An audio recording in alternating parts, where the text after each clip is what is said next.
Hey friends, thanks for clicking on this video and stopping into my channel, Heidi Sonboul DIY. In today's episode, I'm sharing 30 Dollar Tree projects that are easy to follow along, that have a high-end finished look, and that are so much fun to make. All right, now let's get crafting. This next project is so ridiculously easy, and it is so beautiful. Especially when you put more than one out on a table, a bookshelf. Oh my word, it looks so beautiful and high-end. We're going to start with one of these tall cylinder glasses from the Dollar Tree, and we're going to turn it into a very elevated hurricane glass. Grab one of these candle stem glass holders, add on E6000 and hot glue for a long-term and short-term hold. Make sure it's right in the center. So I actually like to stand up whenever I do this part, to stand over it to make sure it's really centered. And then I'm going to just flip it over. That hot glue is going to dry first, and it's going to let the E6000 lock it into place because it binds the glass together for a long-term hold. Now I'm going to take a bag from the Dollar Tree. I'm going to cut it down to the sizing I need. And then I'm going to use some washi tape to go around it because we're going to take this outside and spray paint the bottom of this hurricane glass we just designed. This is so high-end, I can't even tell you, friends. Pottery Barn and Ballard Home sell stuff like this all the time. It's so ridiculous how much they charge for these. I think it's usually like 50 bucks for stuff like this, like depending on the size. This size was probably more like $35, and so far we've made it for $1.50, no, $2.50. We've made it for $2.50. So now I'm going to come in with a grass skirt raffia piece. I always like buying it as a grass skirt during the summertime because it makes raffia so easy to work with versus buying it in the big bag and it's all crazy. I'm just going to wrap that around, and we're going to give it a beautiful farmhouse country fall look. Now we're going to go ahead and take some popcorn kernels. I put those down in there first, then I insert the candle, make sure it's straight, and add a little bit more kernels without the candle slipping around. Go ahead and move around the seeds in there, and it looks so beautiful on a shelf. You've got to give this one a try.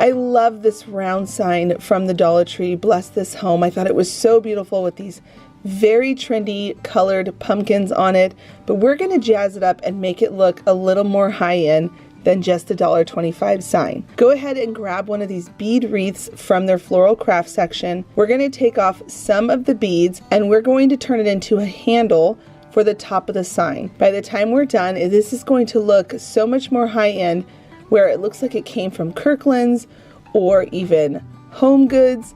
It has such a beautiful finish to it by just adding a bead handle and a gorgeous bow that is nice and big with a statement on it. So go ahead and cut that wire down, bring it up around to the front, and twist all that wire into place. Just adding this handle and removing that twine handle that was on it before really elevates the look of this and makes it look so much more pricey, and still our ending results for this project is only going to cost us maybe about $3.50. I think probably even just $3. So go ahead and cut your bow down. Go ahead and get all of that into place. And then you can see here that I double up my bow. I just simply line a thinner bow on top of a bigger bow and then tie the bow like you traditionally would make a bow. Now I'm going to go ahead and glue that into place, and I've got some twine here. Maybe we'll say it was probably like $3.75 to make this sign. I just wrapped a bunch of twine around my hands, knotted a knot around the middle of it, cut it down, and to finish it we're going to add on a beautiful star button, and you have a gorgeous high-end new decor piece.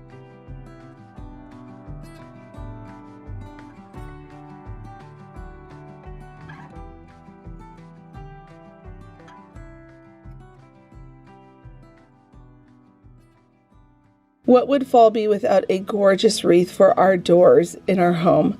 So I picked up this wicker white wreath at the Dollar Tree. They restocked their white sunflowers. I made sure to grab some of those. And now I'm coming in with a whole bunch of color with wheat sticks and leaves. I really wanted to just showcase those beautiful colors that we see in the fall time, some of these beautiful peonies, berries, and then this very last pick is actually from Hobby Lobby. I'll show it a little bit later in this segment for this project. Now go ahead and take your darkest leaf first, glue those down, and then start to come in with the leaves. This is going to fill up that wreath form, and then as we start to come in with the berries, you're going to want to stick around the sides of the wreath, making sure you're filling it out even more. I'm now going to come in with these beautiful grass wheat sticks, and I'm going to just stick those right down in there. Do you see how I'm sticking all along the sides to add that texture and the volume to this wreath? I just keep playing with it, staking them in, gluing them in place, and then when I get that all to the place I like, I now can come in with my florals. I'm going to start placing all of my white sunflowers in the spots that I have a little bit more of balding areas. I'm going to glue those in because those are a very large item. They're going to do a lot of coverage for those spots, but I like to sporadically place those kind of evenly around the wreath. And then I'm now going to come in with these beautiful just sunset pink, orange, peachy colors of this peony, and I'm going to just stake those into the wreath in different areas. Now this is that pick I've grabbed from Hobby Lobby, and I'm just going to cut a couple of these because I wanted to bring in a little bit more white to make sure that the white sunflowers don't look stark on it. Anytime you use an off color from something that's really bright and colorful, you want to come back in with another version of that stark color, which is the white sunflower, and then add a little bit more texture in with a different type of floral, but the same color. And that's how you get a beautiful finished look.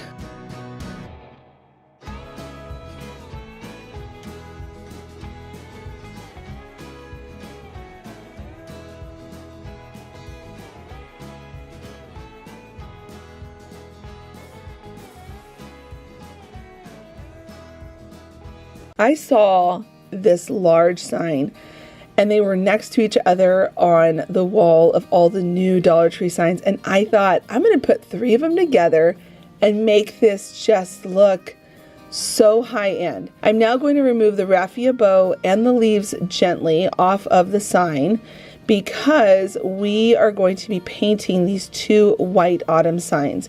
Once you've got everything off, you're going to go ahead and come in with whatever color orange you would like.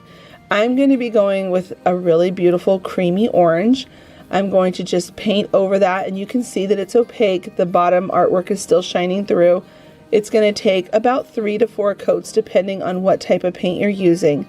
Once it's all painted, I'm now going to come in and do a little bit of distressing with a dry brown paintbrush. And I'm just lightly bringing up that texture like you would see on a pumpkin. Once they are dry, I'm now going to line them up on my cutting mat where it's got all these grids. It's going to help me put them together really straight. I'm going to add on some glue on the edge, on the inner side of these 2 pumpkins sitting here. And then I'm going to put on this happy fall. It's amazing how the sign was cute as is, but when you bring 3 of them together, it really does bulk up the value and the look of these. And I'm only spending, you know, $1.25 for each of these signs, and I'm reusing the leaves, and I'm adding on just a couple of little things. So all in for this project, it's going to cost me about $4, maybe $4.50 at the most. I wouldn't even say $4.50, maybe $4.25 for all of this high-end look to come together. And that's the thing I love about Dollar Tree DIYs. When you bring a couple of pieces together, you really can just elevate the look of just one simple sign. And it's just fun to be creative and customize things and bring things together and just dream up crafty things. I know I'm not the only one that feels this way. It's just such a fun hobby to be able to make home decor that looks so high end for a fraction of the cost, because this particular sign, with how big this is, Hobby Lobby sells signs that are like this that are easily $30, $35. So now I've added some twine and some fabric around the stems of my pumpkins. I'm bringing back in the green leaf into the middle. That was from one of the other autumn white signs. Added a bow, added a button, and now on the back we're going to have a nice substantial rope back there to help hold up the weight, because it is heavy with these 3 signs and how large it is. And we're going to add on some glue. I like to fray the ends of my rope, add the glue, and then glue some more, and then take a popsicle stick that I cut down to size and glue that right on top to complete that look.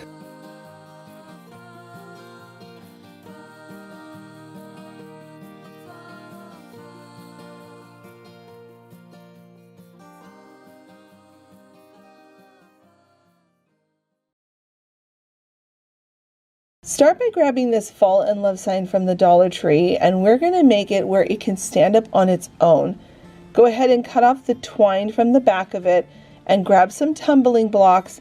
We're going to need 3 rows of 7, which means you need 21 of these tumbling blocks. Once you've got them all laid out and you've figured out their measurement, which again is 7 across, you're going to go ahead and start gluing them together in rows of 7. Once you've got those nice and glued all the way across, because you can see I glued them on the ends, go ahead and stand up your side, lay one of those long rows down on the table, and try to get it as straight as you possibly can so that this sign will stand up nice and straight. Then go ahead and glue that on the front as well, and then we're going to do the 3rd row on the back. This is going to allow it to stand up nice and strong, and it is going to look so high quality. These signs that look like this, they sell them at Hobby Lobby, where they're like $15, $16, sometimes $20 for this size, and we're basically making it for $1.25 for the sign, and then for a box of tumbling blocks, another $1.25. Friends, this is such a fun way to elevate the look of these wall sign decor pieces at the Dollar Tree, and we're basically making it for $2.50. Now I'm going to add on some buttons, and you can see that I also painted the bottom stand to match the fall letters, and after that you've got the most beautiful high quality looking sign for just $2.50 and a couple of buttons.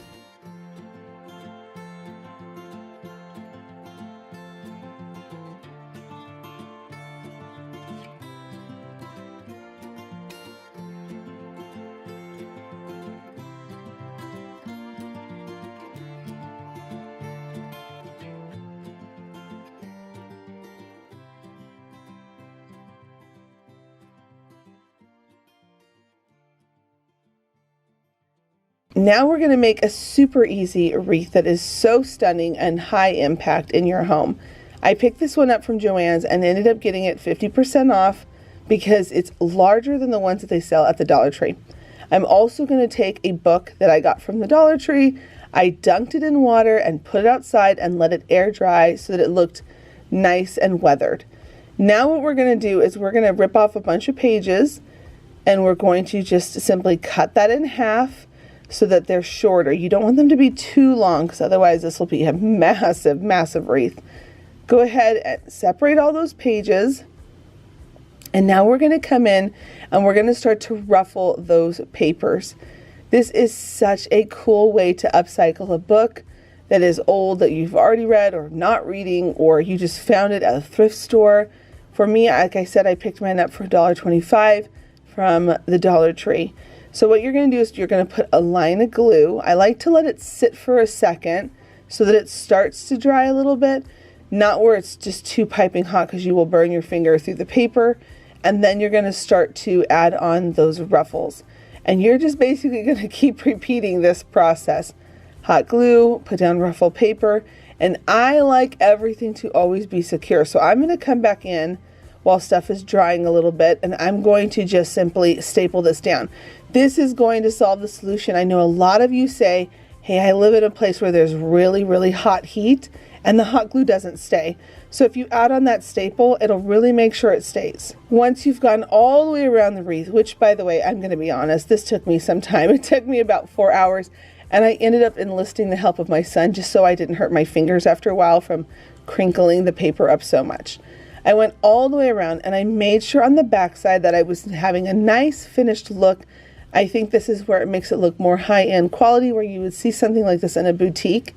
Go ahead and make sure the very ending points leaves it where there's kind of a valley, so that way you can add on ribbon when you want to. Now I took a piece of ribbon and I first wrapped it around. I didn't glue it down, and then I glued my bow on top. This is the back side of that ribbon, not glued down, so that way I can tie it on and I can change out the ribbon all the time. Because with a project like this, if I'm going to go through the effort to make it, because it's so hands-on, I want to be able to make sure I can switch out the bow. So just make sure whatever bow that you're layering lots of different ribbons on, make sure you can switch it out. Now at this point, I'm going to go ahead at the top and add on something to be able to hang it up. This is just such a beautiful farmhouse look to hang on a door inside your home or even your front door, and it'll just get even more weathered over time.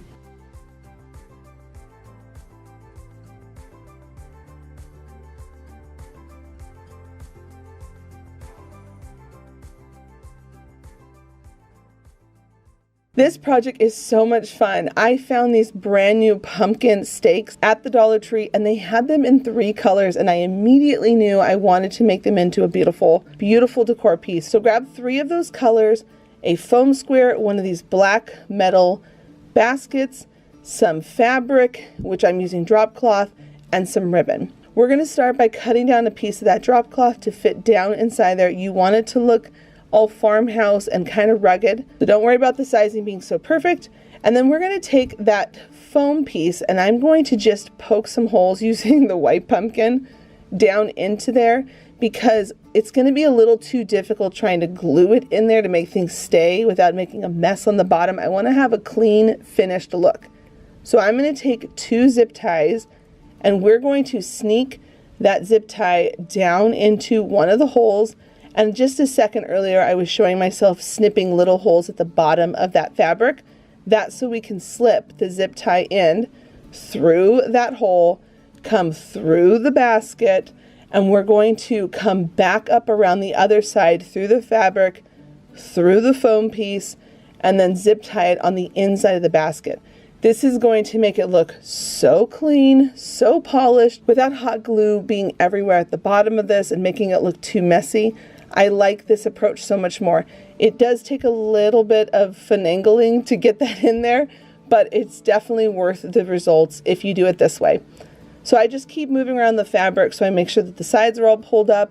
Once I've got that all in place, I go ahead and zip tie it down into the basket, and because of the little metal caging, the zip tie sits nicely down there without causing any issues of the basket not being able to sit flat on the ground. So once I've got that zip tied down, I'm now going to come in with the hot glue and I'm going to go along the inner rim of that basket, and I'm just going to tap the fabric up against it so it really cleans up that fabric, and now it has that fall farmhouse look. I'm going to conceal that foam with some Spanish moss, and now we're going to move on to our metal staked pumpkins. This part is so much fun, and I will say if you have any arthritis, you're going to need to have someone cut this part for you because it is a little tricky to cut these metal pieces. They are a little bit thicker than the normal one, which is okay, but like I said, if you have any arthritis issues, just get someone that's willing to help you cut this part. You can see here that I've lined up my pumpkins and I'm cutting the stakes down on these so that they're all the same length, because we're going to take these 3 pumpkins and zip tie them together. I'm coming around where the stem is, and I wanted my pumpkins to be kind of tilting to the side a little bit to give them some whimsical fall character to them. And I'm going to just zip tie that part of that leaf to the white stake on the pumpkin. And now I'm going to zip tie part of the vine off of the orange pumpkin onto the yellow and white stakes. And you can see here that I'm just shifting them around, and then at the very end I'm going to come down to the bottom and zip tie all 3 of those together. This is going to really lock them into place. They're nice and sturdy at this point, and we're going to go ahead and stake that into our foam piece. Now this part's really important because you want to have a nice sturdy finished piece. Make sure you push that all the way down in there, and then use lots of hot glue and conceal it with that Spanish moss that's in the basket. I made sure to go up around the rods on the pumpkins, and I'm just now going to straighten it out to make sure it's sitting the way I like it to before it all dries. At this point, it's so stinking cute, and it has such a Kirkland's high-end look to it. We also are going to conceal those zip ties with some brown paint. It's going to make them completely disappear once you add that brown paint to them. And we're going to be able to decorate these pumpkins however you want. You can put some flowers in it. You can leave it as just the Spanish moss. It's up to you. I've decided to come in with some grass. Now, I will tell you, friends, I added on these 2 bows, and afterwards you're going to see that the green bow is missing because I just felt like it was overwhelming it too much. While I loved the green bow and I thought it was so pretty, I decided to simplify it and only keeping that beautiful fall check ribbon on there versus having the big green bow. Now I'm coming in with a whole bunch of florals, a couple of buttons to really make the finished look all come together, and when it's done, it has the most high-end look, and it only cost us a couple of dollars from the Dollar Tree.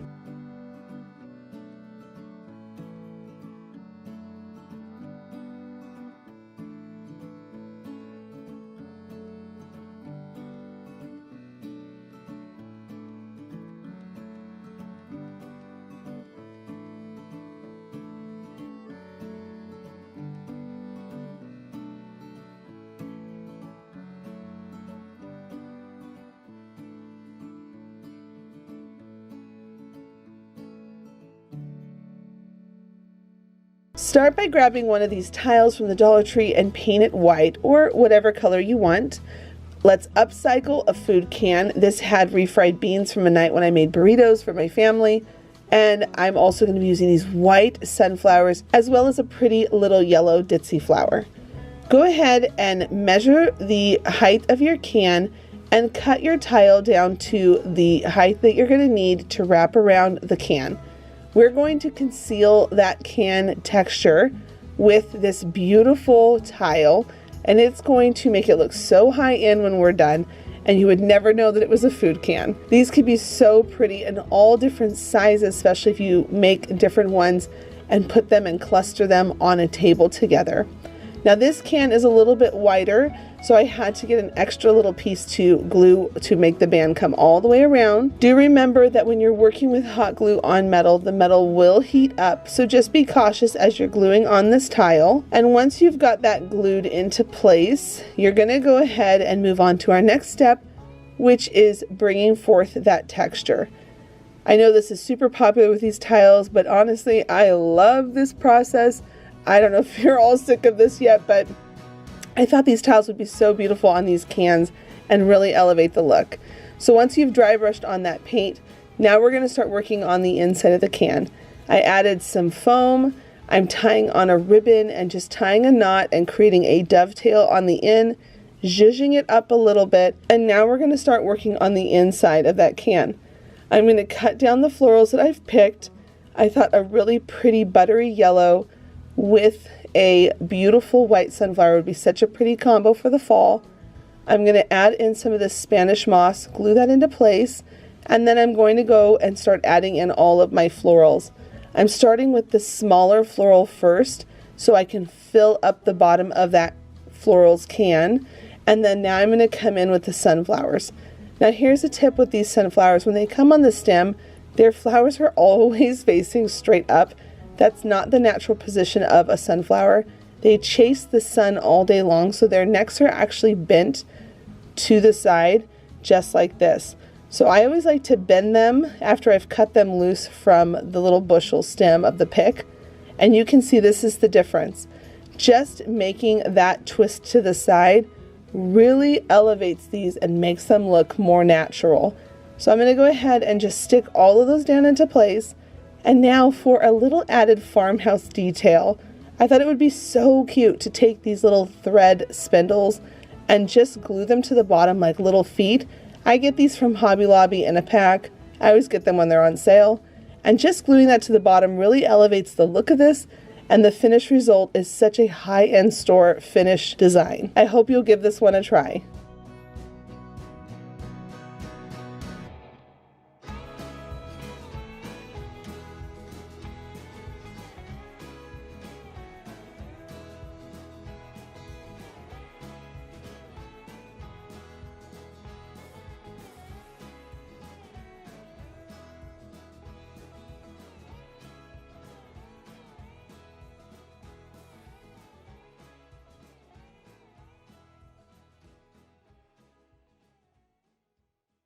This is my favorite sign. The Dollar Tree came out this fall season, and I wanted to turn it into something really special since it's such a large sign. I thought it would be so fun to turn it into an advent calendar with pockets. Now, friends, I want to share my updated opinion on these miter shears. I will tell you, if you're working with something that has a rounded or beveled edge, it's easier to cut with them versus something that's flat like a painter stick. Good luck. They do not cut through that. I just don't really particularly like them for that. But for dowels, it does do a good job. So I just wanted to give that update on that. So I cut this dowel down to size and I put some glue on some fabric, and I'm going to show the measurements for this in just a moment, but I'm getting a very large piece of felt and a piece of drop cloth, and I wanted to have these two different tones layered, and you can see here that I'm gluing them all together. You could sew this. I definitely recommend it if you like to sew, but I know a lot of you on here are not seamstress and you don't sew. So if you do, make sure you get a brayer roller, and this is going to allow you to be able to smooth out that hot glue. Now I wanted some scallops on the side of my advent calendar, so I'm just using a large jumbo size tongue depressor stick that I get from like Walmart. I traced some scallops and then cut them out with some small fussy cutting scissors. This is honestly the best to be able to get into these tight spaces using a small pair of scissors. And I just like how the scallop looked. You don't have to do the scallop, but I personally loved it. Now I'm going to glue on this sign, and you can see that I am using quite a bit of glue. And I want to make sure that I'm using quite a bit of the fabric at the top to really glue on there so that the weight of the things in the pockets are not going to separate the fabric from the sign over time. And now I'm going to just use that brayer again. I'm going to roll all over it. I'll make sure I link that down below. Now here's the measurement for the fabric. For the yellow, I used a thick felt, and then the tan is actually a drop cloth. Now I'm figuring out the sizing I need for my pockets to fit across the width and the length of this advent calendar. I went ahead and just put down my measurements again. Now I'm moving on to cutting my pockets, and you can see here for my cotton fabric that has this pattern on it. A lot of people use this for quilting.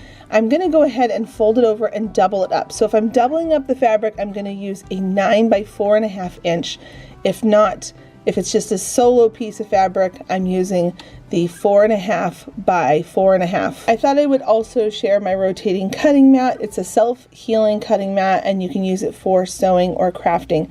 I love this thing. It is my new favorite. So I'm going to link that down below, as well as the brayer tool.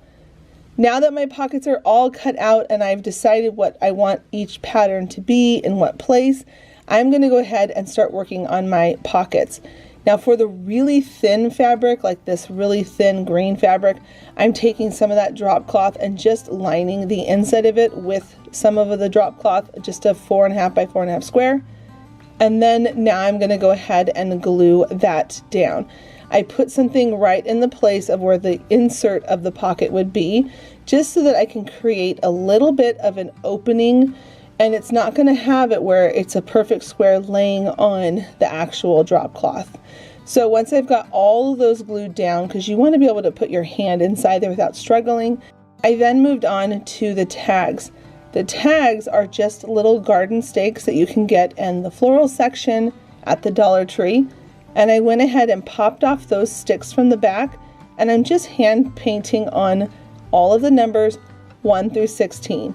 I went and I looked at the calendar, and I wanted each pocket to represent a Saturday throughout all of the fall season. So every Saturday we can do something fun, like go pick out pumpkins, or we can, work on picking out our costumes, and each little pocket will have some type of a treat that will be also inside of it for my kids.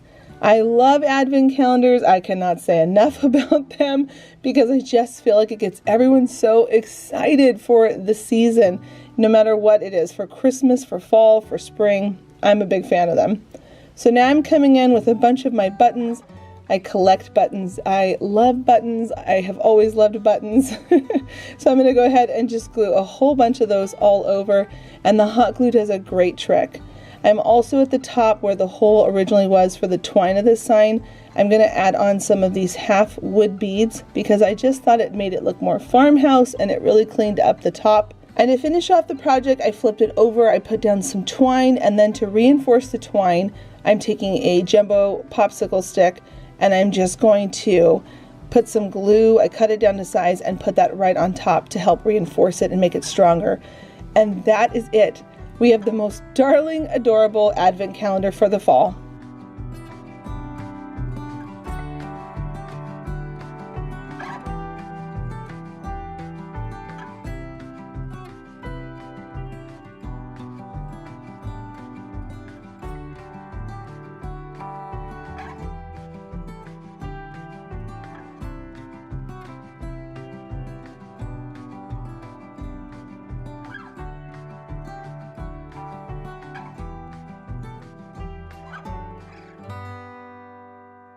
For this next project, we're going to be taking a flat metal frame, and you can do it with wood too, as long as it's flat. Some of these measuring ruler sticks, and I'm going to link the ones I purchased. I actually bought a huge box of them from Amazon. I'll link that down below, but you can get all kinds of rulers that are at the Dollar Tree. And then what we're going to be doing is we are going to be making an adorable back to school frame. Now friends, here I am with these miter shears. Oh, when I'm using them with popsicle sticks, I like them. But when I'm using them with anything else, I don't like them. They do take some time. You can see I was cutting on one side, cutting on the other side. If you go back and forth a couple times, you will get a good cut. But I honestly feel like anybody who has arthritis, avoid these. If your hands are fine, go for it. Have a good time with this tool. So you can see here, I'm going to clamp down one way, I'm going to flip it the other way, and I'm going to clamp it again. And as I was saying, like, you know, it takes some force to cut with them. And it is really cool when it does. I enjoy it. But I don't want to ever mislead anyone in thinking that these tools are easy to use, this particular miter shear. So once I had all of my cuts and measurements done, I'm coming in with some E6000, and I'm going to come in with some hot glue for a short-term, long-term hold, because wood being glued against metal is not necessarily going to hold with only one glue. So the reason why I wanted to feature this project in this video is that teachers can't always have big gifts given to them because they don't have a lot of room in their classrooms. So a really adorable project to do for teachers is if on the first day of school you can get a picture of all the students together and put it into one frame and put the date of the year that those kids were all in that class together. Teachers love pictures like this to be able to put in their classroom on a shelf or to adhere them to a wall with some foam tape, and they can document all the years that they've taught at that school, which is really a fun and thoughtful gift for the teachers to be able to document that year with those kids. And it's really fun too if they've been at the school for a long time, kids come back and they can still see their picture and their class year on the wall. And also, it's such a cute gift to have in your own home for your kids. We all take this picture of our kids' first day back to school or last day of school. What do we do with those pictures? They just stay on our camera. So I wanted to make a picture frame for my own home. I actually have some decor I put out when we're going back to school to get my kids excited for the fall season. And I'm just simply going to insert their picture, and on the top I'm going to decorate a little apple with a skewer stick to make sure it's glued on there nice and strong. I'm going to add some ribbon and a little date at the very top, and this makes the sweetest frame to put out for the school season.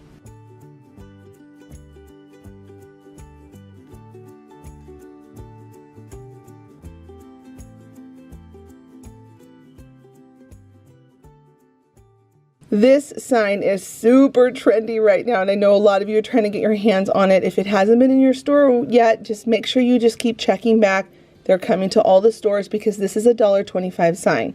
I'm also going to take one of these other wood signs from years past. They bring them back every year. This cute darling wood pumpkin decor piece, and then we are going to just remove the bow, we're going to remove the twine, and we're going to come in with, well, I'm going to use this. You can paint it whatever color you honestly want. I'm going to go with a really beautiful creamy orange color. I'm going to paint it all over the front and back because Heidi likes a good backside being finished. I like things to look store-bought here on my channel. I don't like things to look, you know, rough on the backside. I just think finish, you know, the job and make it look pretty on both sides. Now, when it comes to working with scrapbook paper, I know that there are a lot of different ways to do it, but this is how I do it. So you can cut it, or you can take your finger and just trace and press along the side. That's going to give you the initial outline. And because I like a farmhouse look, I'm going to come back in with some sandpaper once I glue it down and sand off the extra edges that I don't want. If you want it to be more precise, you could always crease it down very, very nicely, as I did for the first step of this, and then, you know, just come in with your scissors and cut right along that line. But I like my edges to be rough because I like that farmhouse distress look. Not too heavy on the rustic side, but lightly. So you can see that I got all 3 pieces covered with scrapbook paper, and now I'm going to come up at the top, and I thought it would be really pretty to add this texture of the twine on the stem of the pumpkin. And we're going to just wrap around until you have the whole thing covered. Up at the top is the trickiest part. That's why I'm showing you here. I put glue and I just take my time getting the glue to adhere, and once you go around a couple times, it builds it up so it'll stay in place, and then you just glue down the last bit of it. Now on the back, we're going to bring these two together to really elevate that beautiful pumpkin pie sign with the pumpkin. I just thought these two were begging to be together, and it really elevates the look of this sign that is just so pretty. So you can see here that I'm reinforcing my twine with some popsicle stick, and I made a handle, and the backside looks so clean and finished. And I just think, you know, take the extra time to just paint the backside, make it look nice, maybe cover with fabric. That's just me. I like to show everyone here on my channel that it is possible to have a nice backside to your projects. And then to finish, we're going to add on a couple of beautiful bows and a little button.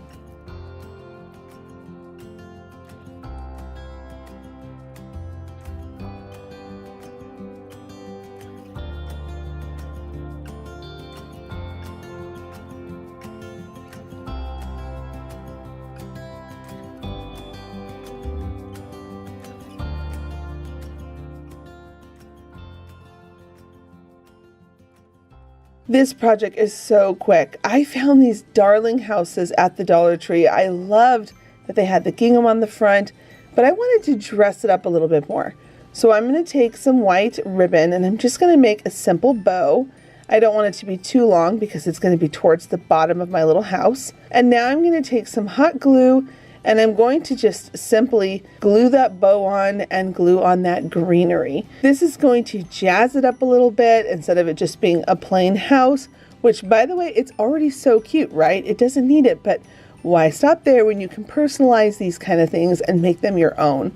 Now, could you imagine? You could do any type of floral on the front of this house and any color bow to match your decor to personalize it. So I'm just adding some greenery, and I'm adding that bow, and then I thought I'm going to add a little wooden heart because it perfectly matched the trim of the roof, and at this point it's just so beautiful.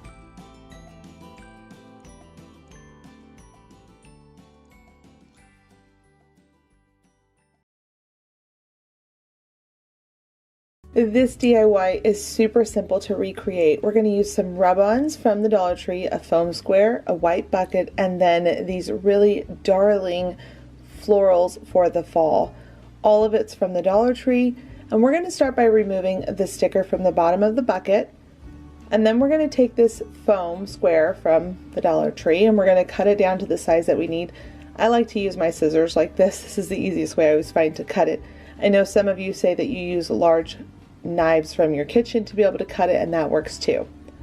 Then I'm going to go ahead and add in my E6000 and hot glue. But before I go any further, I wanted to give a real quick thank you to Cynthia, who sent me this amazing product where you slip it on and you twist it to allow you to get all of every drop from your E6000. I love this tool. I'm going to link it down below over on Amazon because this thing is so cool. And Cynthia, thank you so much for sending this to me. It was so thoughtful of you. I'm always trying to get every drop and every penny of my craft supplies.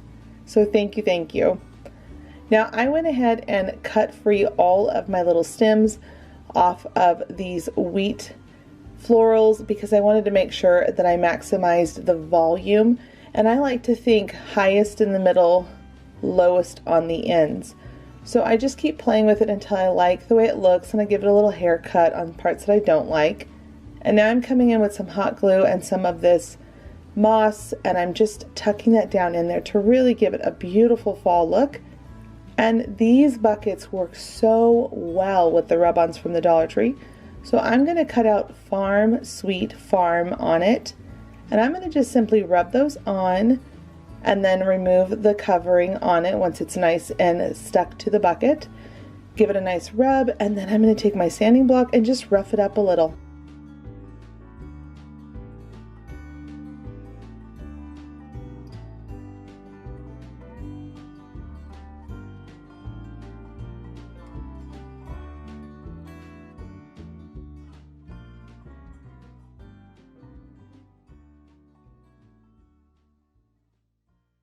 This DIY is so much fun to make, and I hope you all give it a try for the fall season.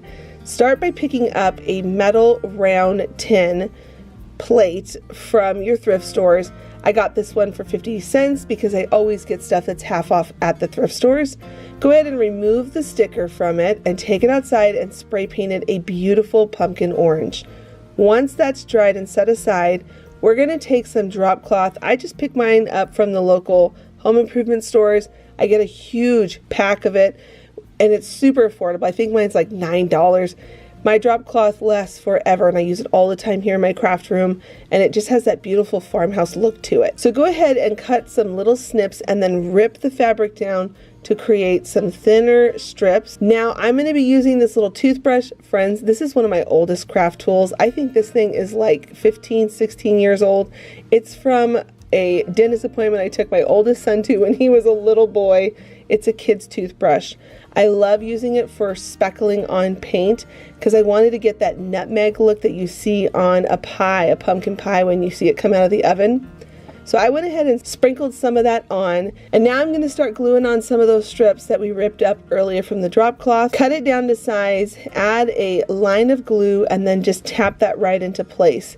We are now working on the top crust for our pie, and you can honestly do whatever pattern you want, but I loved this crisscross pattern on the top of my pumpkin pie design here. And now this is where it really comes to life. With a thicker strip of fabric, I think mine was probably about 1.5 to 2 inches thick, I'm going to lay some glue down, and then as I'm putting on that fabric, I'm going to pinch it like you would pie crust around the pie tin, and you're just going to go all the way around. And when you get to a point where you run out of fabric because the strip's not long enough, you just simply put down more glue, line it up, and keep going. So I'm going to go all the way around the whole pie tin, and it is so adorable at this point. But then I thought, you know what, I want to be able to hang this up on my pantry door in my kitchen. And I remembered that the Dollar Tree right now has out these darling rolling pin signs.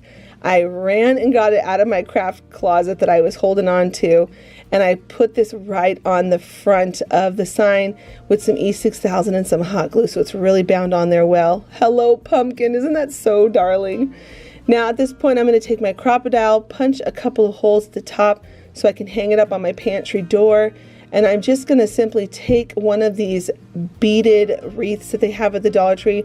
I cut it in half so that I can get it smaller for my sign. I'm going to bring it around, twist that wire in place, and then to really just clean up that look, I'm going to bring it back around to the front, glue down that pie crust we did earlier with the drop cloth, and at this point, we could stop here, but Heidi loves a good bow. I have never met a bow that I did not like. So I doubled up a couple different bows. I'm adding on a cute little button in the middle, and it's ready for my kitchen.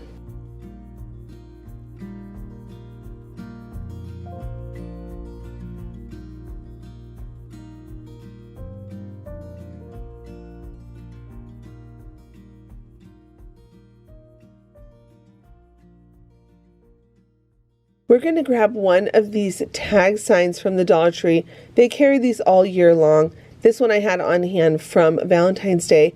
Go ahead and remove the bow and the twine that's on it. Once you've got that all off and cleaned up, I put fabric on the back of mine because I just like a clean look.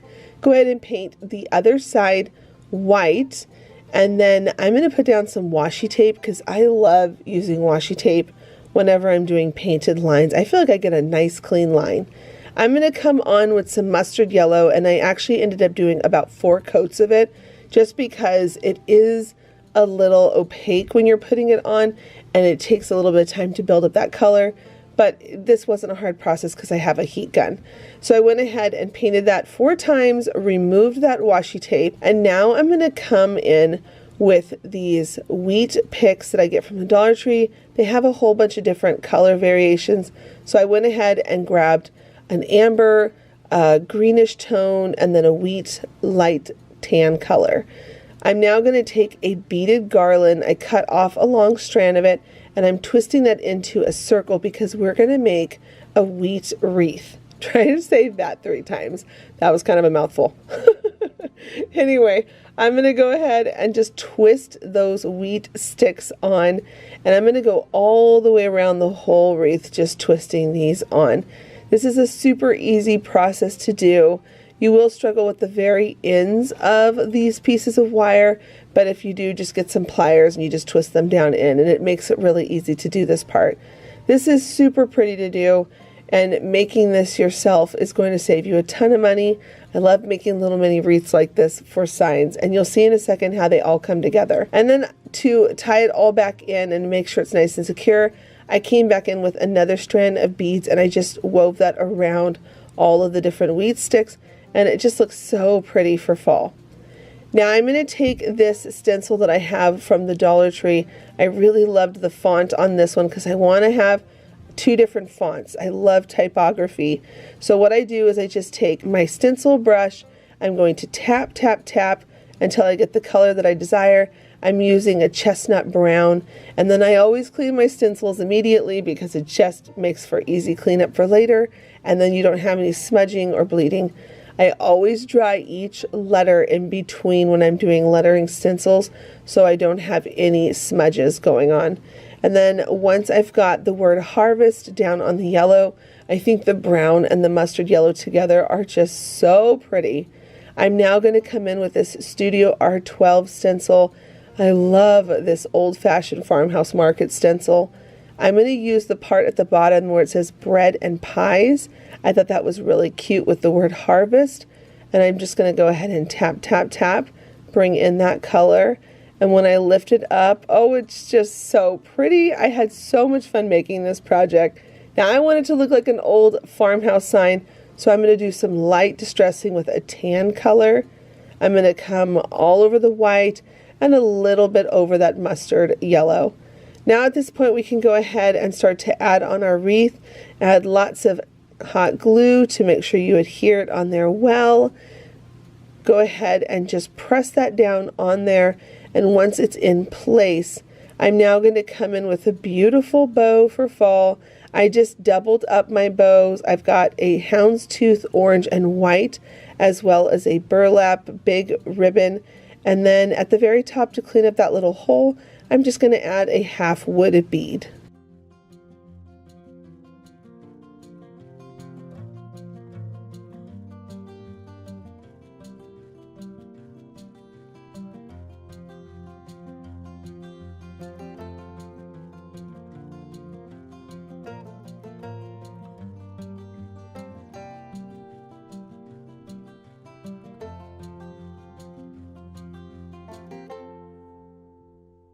I have seen some inspiration online for terracotta pots that have candles in them, and they charge so much. So we're going to make it with the Dollar Tree supplies that have come out this fall season.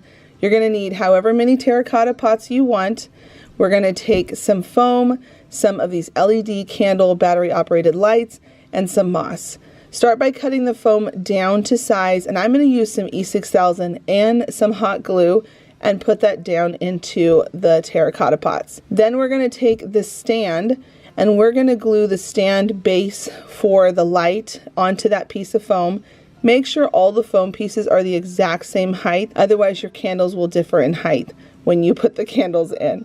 Go ahead and glue those down, and then you're going to take some more foam and pack it around the sides of that first initial piece. That way so the moss has something nice to hold on to, and when you add in the moss, it is going to create this beautiful farmhouse look for the fall season.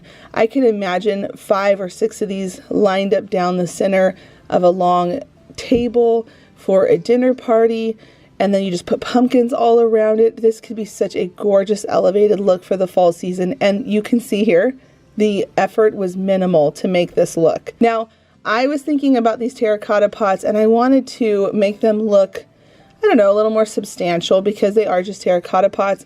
And I thought the idea of bringing in a beautiful chestnut brown onto the bottom part of the pot would really elevate that look. So I went over all 3 of them. I probably should have painted the pots first, but I didn't come to this decision until after I had glued everything in. So if you do like the brown paint, just paint the pots first and then put everything in. And then at this point, I decided to give it more of a fall, cozy farmhouse feel to it.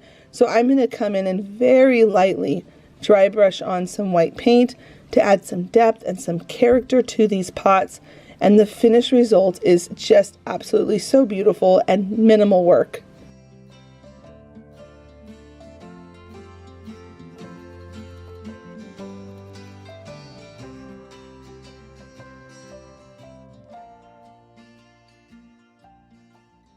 Now, I saw this cornucopia art piece and I loved all of the detail of the fruit and the vegetables in the cornucopia basket, but I did not like the colors. It's just too dark for my home. I would never use these colors in my home, so it's just not my thing, you know? So I decided to take it outside and I spray painted it a tan taupey color. This brought it to life. It made it so much brighter. Now I wanted to keep that wood look to the basket, so I'm coming in with a dark brown that has a little bit of a burgundy undertone to it. I tapped the paint color down into the basket weaving, and then I used a wipey to wipe away the top surface because I want to use a lighter brown on the top to create that depth. Now at this point, once it was dry with my heat gun, I'm going to come in and very lightly with the tiniest bit of brown paint on my brush, lightly, and I emphasize lightly, I'm dry brushing on some of that brown depth in there with that tan. That's going to make everything start to rise and lift because you're going to have that tan in there with the brown. It's going to start bringing forward that color definition in the shapes and the sizes of these things in this basket. I'm also going to use some of the brown up on the basket on the part that I wiped it away so that it looks brown completed with the dark and the light. And now I'm coming in with some white paint and I am very lightly tapping the very tops of the fruits and the vegetables to bring forth the different dimensions on them. This is going to really make them bright and stand out. And then last, I'm just going to do a little bit more brown dry brushing and you've got a beautiful piece of artwork for the fall.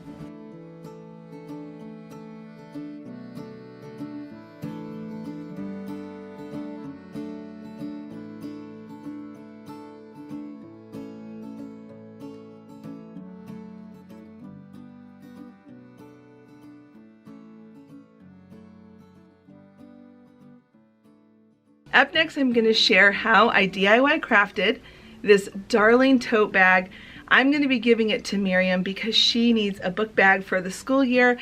And the cute thing about it is that you can easily customize any name on the front of the apple or down below. Now let me show you how I did all of these steps because they're super simple. You can use a die cutting machine or you can just use paint. I picked up this iron-on glitter green vinyl sheet. And again, you don't have to have a Cricut to work with this. I'm showing you here right now. I'm just simply cutting out a leaf cat eye shape. And once I've got it cut out, we can iron it down. So go ahead and move off that other stuff we don't need. I'm going to put a big thick blanket underneath my bag because I don't want to have any issues with my heat coming through. I'm using the Cricut heat press. I love this thing. You don't have to have this. You could totally use an iron from your home. That works too. And you don't want any steam. That's the trick. When you're using any kind of heat on these iron transfers, you don't want that steam. You want just the heat. So once it's cooled off, I'm going to remove that shiny part off. and now we were able to use the heat press without a cutting machine. So I just wanted to show with this project how you can use these iron-on transfers and not have to use a cutting machine if you don't have one. Now I went ahead and sketched on an apple and a little stem, and I'm going to insert a plastic bag into the actual bag so that I can paint the apple and the stem without it bleeding through or causing any issues of it coming through on the other side. It's an old trick, but it works so well, and it has a nice clean store finish. So I'm just going to take my time going around my apple where my pencil stencil is, and I'm going to actually almost over paint just by a hair so you don't see that pencil line. And I'm going to come in with a smaller brush to do the stem of the apple. Once I've got everything painted, and I let it really dry, because that's always so important when you're working with paint to move on to next steps. Always make sure they dry. I'm going to come in with a darling little bow, and I'm going to add a little button in the middle because I can't help myself. I love buttons. You could sew this on too, but if you only have hot glue, roll with that. That works too.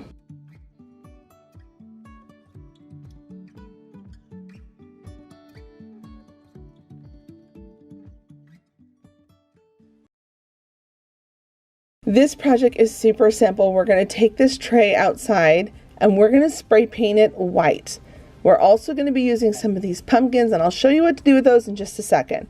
Once the paint is dry on your tray, go ahead and dry brush on some distressing as much as you would like, or not at all. Distressing is not your thing. That's the thing I love about projects, is that we can take an idea and then jump forward with it however we want in our own craft rooms. So I hope that this inspires you to just have fun with it and make it your own. Now I wanted a little bit more texture, so I'm going to sand those raised bumps at the edge of the tray. And now we're going to take one of our kitchen steak knives and we're going to cut down the pumpkins half or 3/4 of a way. And then we're going to start kind of positioning them. So now that they're flat, it's going to allow us to make it look like a patch full of pumpkins. This part is so fun. You're going to be able to customize it however you want. Once you have the positioning and the different sizes that you want, you're going to go ahead and start gluing them down into place. Now I'm going to play with mine a little bit more. That initial pumpkin, I decided to cut it down so it's a little bit shorter than the white Cinderella pumpkin, because I wanted them to kind of come down at an angle. This is why I said this part is so fun, because you can customize it to however you want. Then you're going to add a whole bunch of hot glue so it stays on there nicely. Glue those down into place, and then once you've got all of that glued into place, locked in, you're going to create the bed that the pumpkins are all sitting in your little patch. Add some more hot glue and come in with some Spanish moss coming around the bottom to conceal where you made all of those different cuts. And you can see here that I added in a whole bunch of stems into the pumpkins. Once all of that is done and glued down, we're going to go ahead and take one of these wood cutout from the Dollar Tree. I'm going to do the thankful one, and you're going to see initially I painted it brown, but when we finish it's actually black. I felt like it needed more of a contrast farmhouse vibe to it. So I went ahead and glued that down, and now I'm going to come in with some of this bead garland, and I'm just going to coil it, glue those into place. And then at this point I decided it needed one more small pumpkin and a contrasting color, so I came in with an oranger pumpkin that's tiny. And then, like I said earlier, I went back and painted it black so it had more of a farmhouse look to it, and it had that contrast where it stands out even more. So I'm just tapping that paint on gently, and in the end you have such a beautiful sign to display in your home.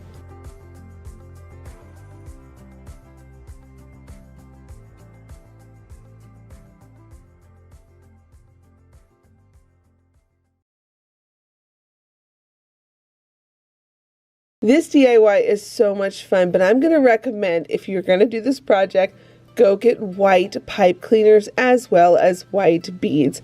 You will spend a lot of time trying to cover up those colors. So what you're going to need are some of these kid beads. You could do the colored ones. You can pick all of this up from Dollar Tree, but if you want to spend less time trying to get rid of the color that's on there, this will work even better. Add about 23 beads to 25 beads on each pipe cleaner, and you're going to need 8 to 10 pipe cleaners, depending on how thick you want your little faux corn to look.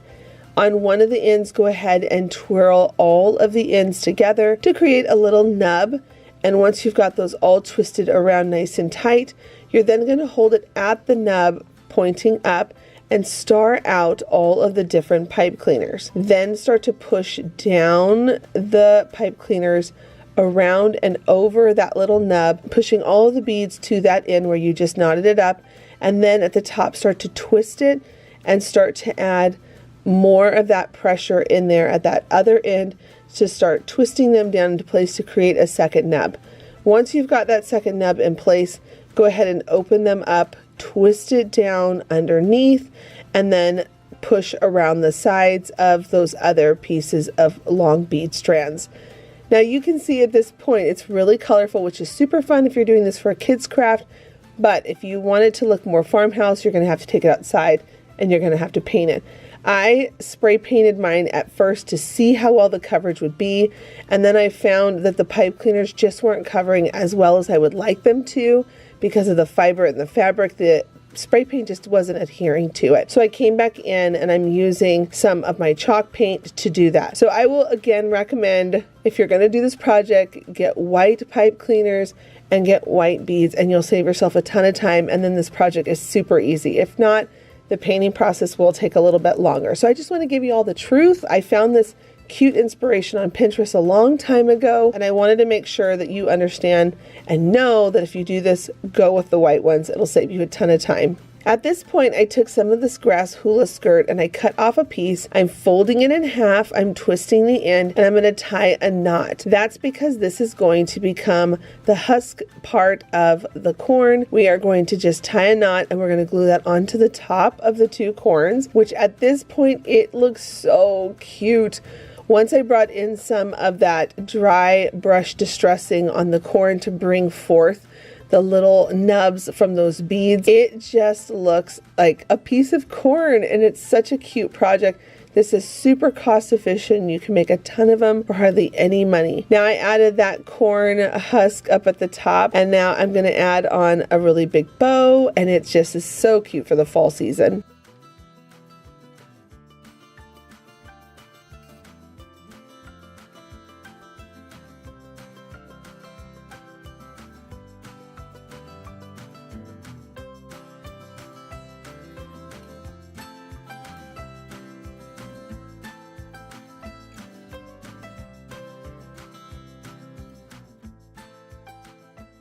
If you are enjoying this video, I sure would appreciate it if you gave it a thumbs up. I'm always so grateful. I say it every time, but I really am. Thank you for being here today. Start by picking up a pack of painter sticks. When I pick mine up from my home improvement store, they have 10 in a pack, which is perfect. And we're going to line them all out. I'm lining them up here on my cutting mat, where you can see that they're an inch spaced apart. Now at this point, I'm going to figure out the height that I want these painter sticks to be. The middle point is going to be the highest, and then it's going to come down in evens after that, or I guess odds, because in the next two, which would make 3, then you can see they're staggering down one by one until you've got 4 lower on one side and 4 lower on the other side, where they're equal. Then I'm going to glue them together with some of these larger tongue depressor sticks that, well, they're like jumbos. I picked these up from Walmart. You're going to go ahead and glue these down 4 pieces on the back so they all become one big unit, because we're making a picket fence gate door. I thought this idea would be so sweet for the summertime home decor. All right, now we're going to take some of these stacking tumbling blocks from the Dollar Tree, glue 2 together and then another 2, and then bring those 4 pieces all together as one long unit. You're going to repeat that 4 times. Once you've got 4 of them done, you're going to be using those for the legs of our door gate. We want to be able to make sure it can stand upright, which is going to just make it look so whimsical and perfect for summertime. Now go ahead and put some hot glue to bring them together on the front and the back side. And you can see here when I went to put it down, I decided to add even more hot glue because there is a bit of a gap and you want that glue to come together. So once you've got that all on there, nice and situated, you can take it outside and spray paint it whatever color you want. Now I love a white picket fence, so I'm going to go ahead and spray paint my white. Now I want my fence to look like it's got layers of paint on it that has been weathered over the years. So I'm going to start by giving it some distressing, and you can see I came in pretty heavy. For me, this is actually heavy. I know for distressed rustic farmhouse lovers, this is not heavy, this is kind of light. But I came in for what I say is heavy. And now I'm going to use some of this crackle paint. I'll make sure to link it down below, but I just picked this up from Joann's. And then I'm going to go ahead and just put a nice coat of that all over, because once it's dry, then I come back in with more white paint, and you can see I'm putting on that white paint nice and thick. The thicker the better with this crackle paint stuff that I just put on, because then the paint starts to crack and it makes the fence look like it's really weathered from being outside. I put it aside to let it dry and to do its magic, and then I decided to come in with some of this leaf garland, and I'm going to just keep wrapping it and coiling it around until I get a nice little wreath. You don't have to do this part, but I thought it would be so sweet to put a wreath on the gate door. And then I'm going to just add a little gingham bow. Make sure that the tails are not too long, so I'm going to trim those down some. And then so that I can change the bow, I'm only putting hot glue at the very top of the wreath. That way I can lift up the bow when I want to, and I can change it out for different seasons, and it'll last me longer than just one season. Now go ahead and pick up a little handle for your gate door, and then a couple of hinges, and I just picked these up from my home improvement store. Glue those down into place, and then you want to make sure you don't see that hot glue. So I'm going to come back in once it's dry with some black paint to tap inside where the hot glue dots came through. And with that, you have a whimsical gate door to display for your season.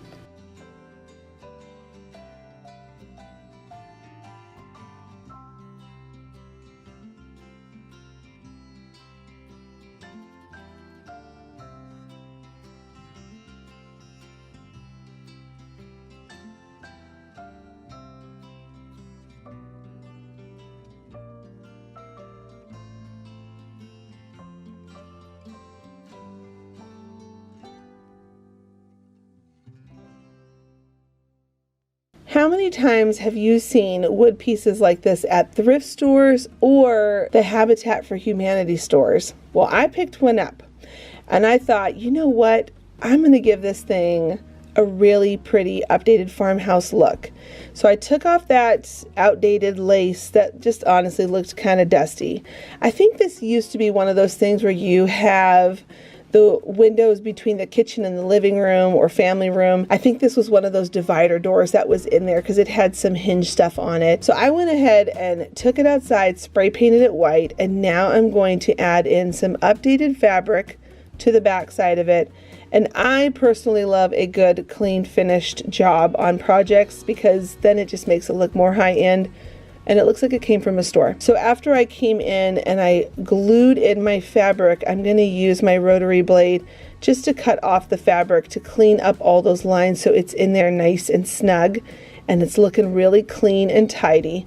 And then at this point, I went ahead and put on 2 handles onto the bottom part of this door frame. I thought this would be really pretty to add that black farmhouse detailing in there. Now I'm going to come in and rough up the sides just a little bit to give it that farmhouse flair, and then add a hook so I can put up any kind of sign or wreath that I want on it.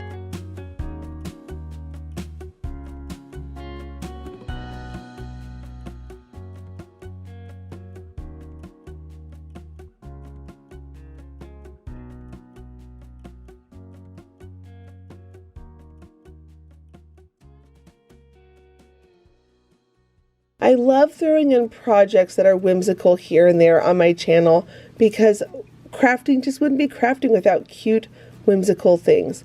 Now I'm going to remove these stickers on the back and the artwork on the front of this little house. This is my favorite new craft tool. I keep talking about it because I don't think enough people know about this tool. It is a plastic scraper blade. It gets underneath everything, and when you buy it, I think it comes with 100 blades. The thing is my favorite. When you have a heat gun with it, it can pick up anything off of any project with ease. Now you can see that I got all that stuff off. I painted the 3 different size houses black, and now I'm coming in with orange and white. The orange is an upside down water drop, and the white are oval eyes. So at this point, it's starting to come together, and you can see that we're making crows out of houses. Once you've got their eyes painted on, their nose beak painted on, go ahead and sand the sides of it to give it a more farmhouse rustic look. I just think these are so silly and so cute. My daughter, as I was making them, she thought they were so cute. She at first was wondering what I was making, and then she said, "Oh, you're making crows." So go ahead and take some twine, wrap it around the bottom of the house a couple times, tie a knot, a double knot, and then I'm going to just simply add on some gingham black and white bows. I think these are so darling for the fall, and they're so easy to make, and it made me feel so happy as I was making them.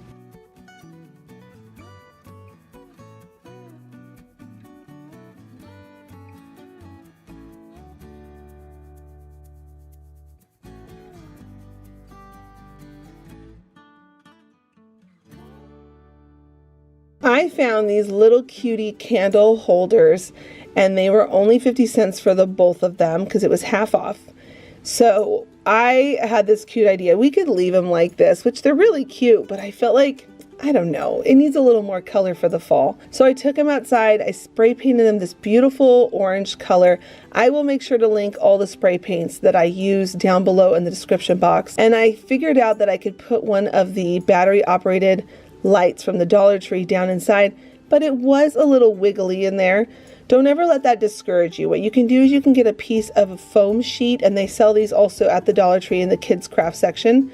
Get a foam sheet, cut it down, use some E6000, glue it around the sides of that end cap, and then that way when you go to put the batteries in it, it sits in there nicely without wiggling. You don't have any problems with it because these battery lights are a little bit thinner than a traditional candle. So I just used the E6000 in there for this exact purpose. And now I'm going to dress up this candle holder just a little bit more by adding some ribbon around that top part where it holds the candle. I'm going to go around with a tan, and then I'm going to come back in with this check green. I thought this was so pretty together with the orange, and that completes the look of this DIY. I hope you get a chance to find something like this in your thrift stores.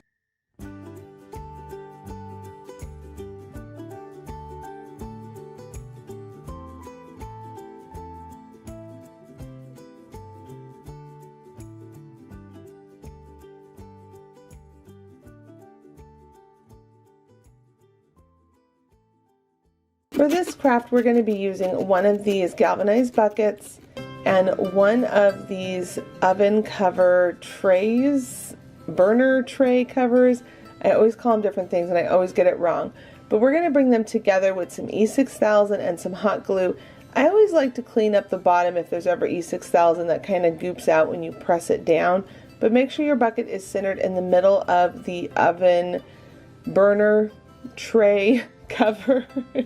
And then once you've got that all aligned and adhered, I took some painter's tape and I'm just going to cover up the twine because I don't want paint to get on the twine part of this craft.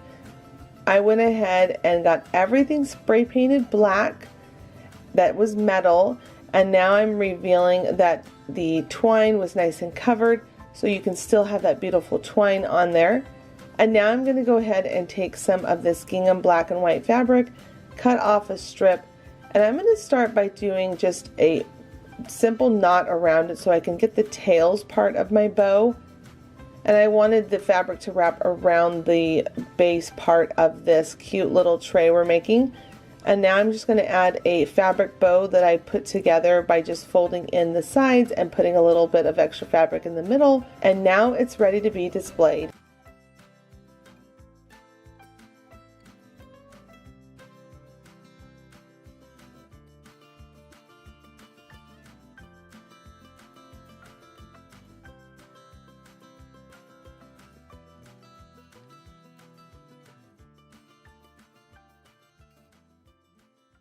For this project, we're going to need double of these 3 different size pumpkins. 2 large, 2 mediums, 2 smalls, 2 terracotta pots, a dowel stick, and some leaves or some Spanish moss. Also, we're going to use a piece of foam. Start by taking the foam, cutting it down to size, and sticking that into the pots. And now we're going to shish kebab on those 3 different size pumpkins. Put them on at the different angles that you like. You could also just do them very vertically straight going down. Once you've done that, I like to pre-punch a hole into the foam, add some glue, and then stake the dowel down into that pot. I took it outside at this point and spray painted them with a primer white spray paint. That way so that anything that's on it doesn't bleed through. And then I'm now going to be going for a very peachy Cinderella type pumpkin for these mini pumpkin topiaries. Go ahead and paint on the color that you want. I'm going with a lot of peachy creams and orange. And now once all my paint was on and dried, I went ahead and took some ribbon, wrapped it around the top of that terracotta pot. To add a high-end look, I cut off the extra, and then once that was done, I came back in with my Spanish moss, going in between all of the different pumpkins. At the very top, I added back on the little stem for the pumpkin, and at this point, it just looks so beautiful and so high-end looking. I love having 2 of them because I can put them on different bookshelves. I also decided to give my Spanish moss a little bit of a trim so it didn't look so wild and crazy. And then also at the end, to clean up the ribbon on the back side, I added a half wooden bead to the back, and at this point it's all done and ready to be displayed.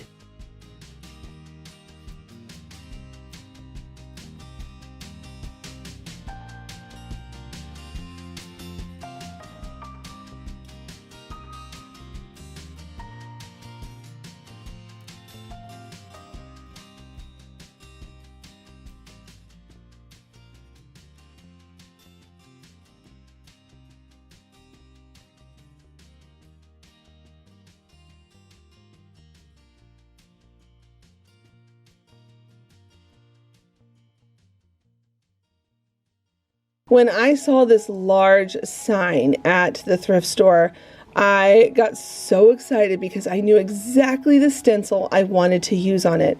Now, I got this thing for 50 cents, which is already crazy because it's such a huge piece to work with. So I took it outside and I spray painted a beautiful green color for the fall season. And because it's green, I can use it for the Christmas season and even in spring. I love the green idea on this sign. Now, this stencil is from Studio R12.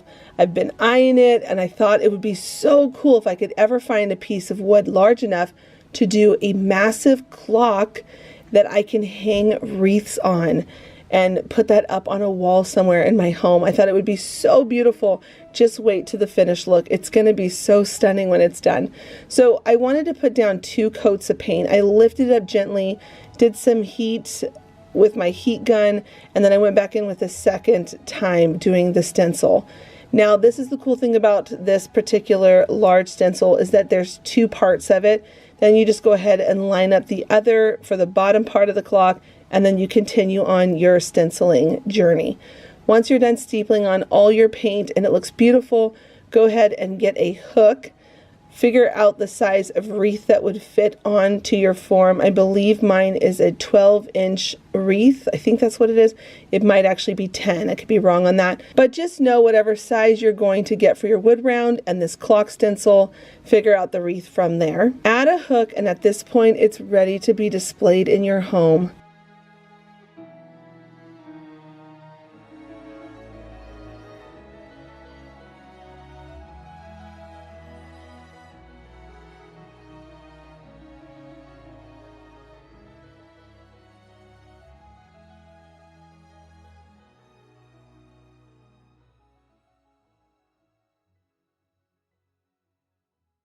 This project was so easy to make and so fun. I'm going to take one of these large tag wood signs.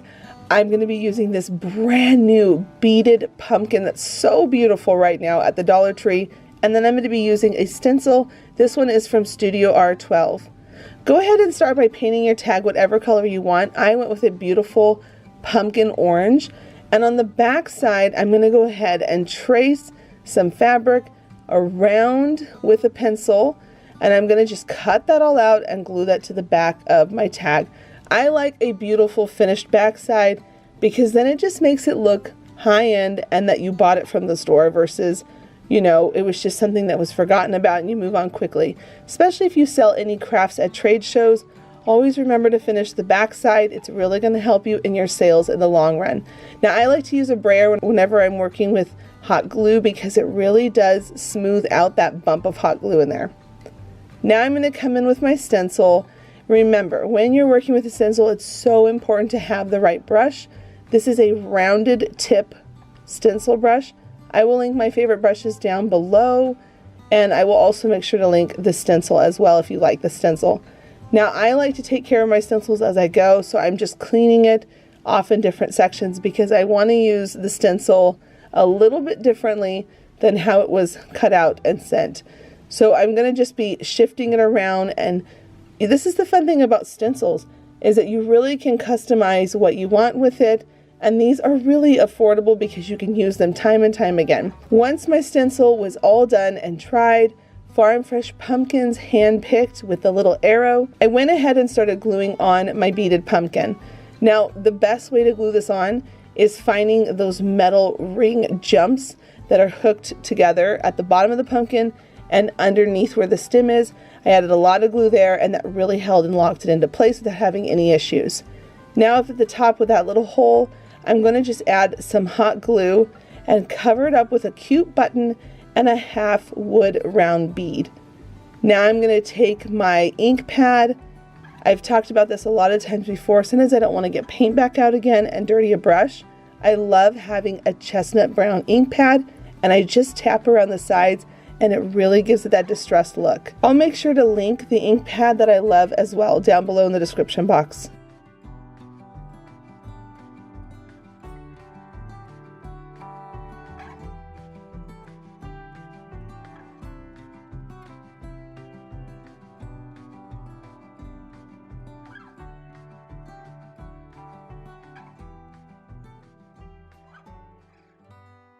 For this DIY, we are going to be taking this long wood sign that you can get from the Dollar Tree, and we're going to take my miter box and we're going to use a 45-degree angle, and we're going to cut two pieces. This is going to be the piece left over we don't need. Two pieces that we like the height of them, one a little taller, one a little shorter, and then we're going to flip it the other way and we're going to do a 45-degree cut again to create a rooftop. Now, these signs, I've seen so many people do them so many different ways, and I thought it would be really cute to make these into little homes that you can use on a tiered tray or on a shelf, and it's just so fun because it only cost me $1. Now, I picked up this paper pad from Joann's. I had a really great coupon for it, and it had so many beautiful prints for the fall time. And I'm going to just take out this taupey brown buffalo check paper and this scroll font paper. So now what I'm doing is I'm showing how I trace out my house. I like to make it one continuous piece versus trying to cut out all these different pieces of paper, and then you have weird seam lines. So what I'm doing is I started flat, traced the roof, rotated it, traced the other side of the roof, rotated it again, and now I'm going to take my ruler and come back in and make the connecting joints where the side of the house is. Then you're going to take your scissors, simply cut it out and glue it onto your house.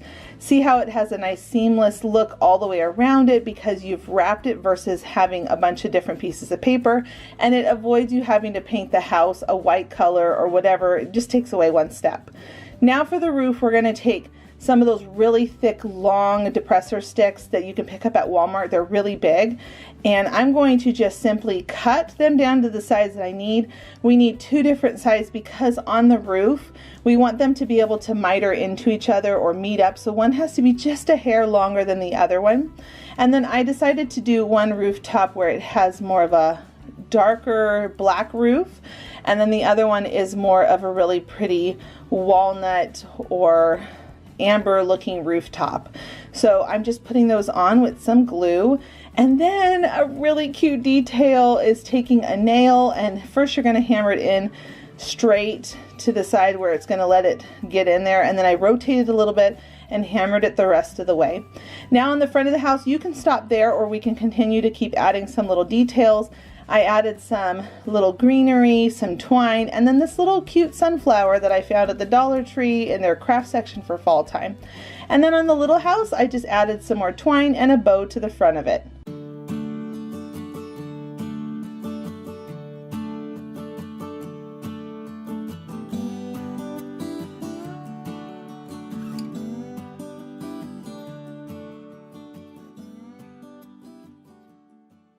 For this project, we're going to go with a more Kirkland high-end style. We're going to take one of these 11 by 14 frames, 2 of these tiles. I painted the tiles both white, and now we're going to take apart that frame. Go ahead and remove the glass. I made this part a little bit brighter so you all can see that I'm painting it a chestnut brown, that black frame. Once that was dry, I set it to the side and I started working on the backer of the frame.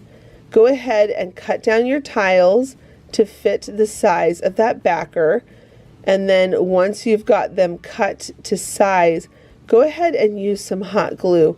When you cut apart the sides of these tiles, the adhesive strip on the back will come off because it's only bound around the sides of that square. But that's perfectly fine because you just add some hot glue and it sticks on there beautifully. Now I'm going to come in with a very beautiful tan, kind of beige color, and we're going to bring forth that texture. This technique I know is super popular here on YouTube, but we're going to turn this into something even more elevated than just this beautiful raised tin look. So go ahead and add some of that same distressing to your frame, and then pop that backing right into the frame and lock it into place. Once you've got that in place, this next part is where it really starts to elevate, and it makes me just think of like Kirkland home decor things that you would see in their store. Go ahead and use your hot glue to create a nice thick round rim of some hot glue, and I had my stuff all laid out ready to go so I could just plop that right into the hot glue where it doesn't start to dry or cool down. Go ahead and just create a beautiful wreath with some leaves. I'm now going to come in with some fall foliage, some leaves, some beautiful little wheat sprigs, and then I'm going to add on this gorgeous white sunflower that they have right now at the Dollar Tree. I added in some smaller ones, some more greenery. Basically keep playing with the foliage until you get it to where you love it. Now at this point we're going to add on a ticking stripe bow that I get from the Dollar Tree, and then as well as this wood sign that says blessed.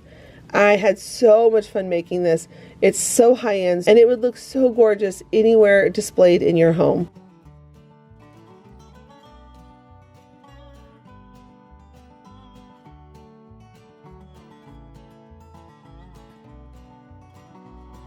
I want to thank you all so much for watching this video today. Leave a comment down below to let me know which one you like, which one you think you will try, and please don't forget to give this video a thumbs up and click the subscribe button if you are new here to my channel and haven't clicked it yet. Also, I'm going to recommend this video right here at the end. Go ahead and check that one out. If you enjoyed this one, you'll definitely enjoy this video as well. And until the next episode, bye friends.